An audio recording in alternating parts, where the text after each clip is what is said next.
Praise the Lord. ஆண்டவராகிய இயேசு கிறிஸ்து நாமத்திலே உங்களை வாழ்த்துக்கிறேன்.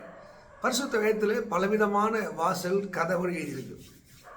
துதியின் வாசல், சங்கீதம் 118 வாசிக்கும் போது துதியின் வாசல் போட்டிருக்கு.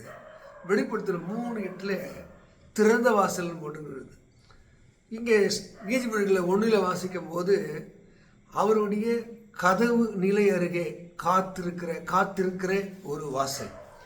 பல இடத்துல பல வாசல். ஆனால் 1 கொரிந்தியர் 16:9 அனுகூலமான ஒரு வாசல், நான் விரும்புகிற எனக்கு நன்மை உண்டாக்குற ஒரு வாசல் திறந்திருக்கிறது.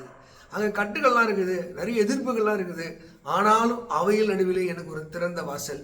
நீங்கள் கூட இந்த பூமியில் வாழ்கிற காலத்தில் உங்களை சுற்றி நெருக்கடிகளோ பாடுகளோ துன்பங்கள் இருந்தாலும் நீங்கள் அதை பார்க்காதீங்க. அதுக்கு ஊடலாக ஒரு திறந்த வாசலை தேவன் வைத்திருப்பார். இதைத்தான் அப்போஸ்தலனாகிய பவுல், எனக்கு கட்டுகளும் நெருக்கடிகளும் இருந்தாலும் பெரிதும் அனுகூலமான ஒரு திறந்த வாசலை கர்த்தர் எனக்காக ஆயத்தம் பண்ணியிருக்கிறார். மக்களே, நீங்கள் இந்த பாடுகளையும் துன்பங்களை பார்த்து பழகப்பட்ட ஆட்களாக இருக்கலாம். உங்களுக்கு ஒரு நல்ல செய்தி, அந்த பாடுகள் நெருக்கத்தின் நடுவிலே தேவன் ஒரு திறந்த வாசலை வைத்திருக்கிறார். இஸ்ரவேல் மக்களுக்கு இது நெருக்கடியான ஒரு வாசல். கோலியாத் என்ற ஒரு நெருக்கடி கொடுத்து கொண்டிருக்கான். ஆனால் தாவீதுக்கு அது அனுகூலமான வாசலாக மாறினது.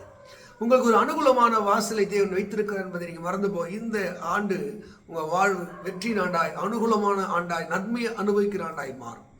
அங்கே 2 ராஜாக்கள் 18:7 எசேக்கியேலுக்கு தேவன் அனுகூலமானவராய் இருந்தார். ஏன் தெரியுமா? அவன் தேவனுக்கு பிடித்தமான கர்த்தருடைய பார்வைக்கு அவன் செம்மையானது செஞ்சு. நீங்கள் தேவனுடைய பார்வைக்கு செம்மையானது செஞ்சு பாருங்க.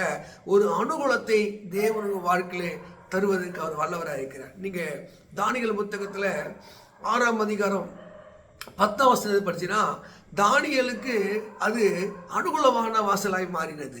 அந்த தேசத்தில் அவன் தலையை உயர்த்துவதற்கு அவனுக்குள்ள இருந்த அந்த பக்தி வைராக்கியம், அந்த விசுவாசம், அந்த ஜபம் அவனுக்கு ஒரு அனுகூலமான வாசலை தந்தது. அதே தானியேல் 3ஆம் அதிகாரம் 16ஆம் வசனத்தில் சாத்ராக், மேஷக், ஆபேத்நேகோ அவர்களுக்கு அவங்க சத்துரு நடுவிலே ஒரு அனுகூலமான வாசலாய் அவங்களுடைய வைராக்கியம் காணப்பட்டது. இன்றைக்கு இந்த பூமியிலே நீங்கள் எவ்வளவு தேவன் மேல வைராக்கியமாக இருக்கிறீர்களோ, விசுவாசமாக இருக்கிறீர்களோ, செபிக்கிறவர்களாக இருக்கிறீர்களோ, நீங்கள் ஒரு புரியலோடு கர்த்தரோடு இணைந்து வாழ்கிறீர்களோ, அது உங்களுக்கு அனுகூலமான வாசலாய் மாறும். கர்த்தருடைய மக்களே, நீங்கள் வெற்றியின் பாதையில செல்ல வேண்டும் என்றால், நீதியின் பாதையில் செல்ல வேண்டும் என்றால், தேவன் விரும்புகிற நன்மைகளை அடைய வேண்டும் என்றால், ஒரு அனுகூலமான வாசலை தேவன் திறப்பதற்கு உங்கள் நற்கிரியைகளோ உங்கள் விசுவாசமும் பக்தியும் அது அவசியமாக இருக்கிறது.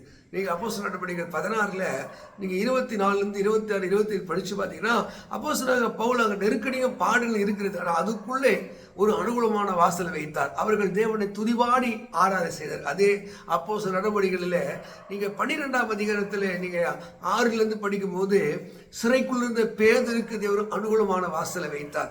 இன்னைக்கு எந்த இடமா இருந்தாலும் ஜெபிக்கிற மக்களாக நீங்கள் இருந்தால், துதிக்கிற மக்களாக இருந்தால், விசுவாசிக்கிற மக்களாக இருந்தால், இந்த நெருக்கடி பாடுகள் நடுவிலே தேவனாக கர்த்தர் உங்களுக்கு ஒரு அனுகூலமான வாசலை வைப்பார். மக்களை, இந்த வார்த்தையின்படியே எங்கெல்லாம் நெருக்கடியும் பாடுகளும் கட்டுகளும் மத்தியிலே வாடுகிறீர்களோ, அதை பார்க்க நீங்கள் எப்பக்க நெருக்க ஒடுங்கி போவதில்லை. சொல்லுகிறது, ஒரு வழி அடைந்தால் தேவன் மறுவழி திறப்பாராம்.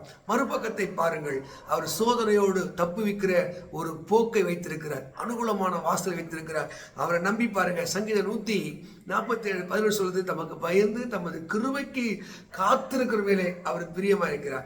ஆண்டவர் ஒரு மனுஷன் மேலே பிரிய வச்சிட்டாருன்னா போதும், வெங்கல கதை உடைப்பார், இரும்பு தாட்பாலை முறிப்பார், அந்தகார பொக்கிஷங்கள் எல்லாம் ஒளிவிட தந்து உங்களுக்கு அனுகூலத்தை அவர் உண்டாக்கி தருவார். தேவ வார்த்தையை நம்புங்கள்.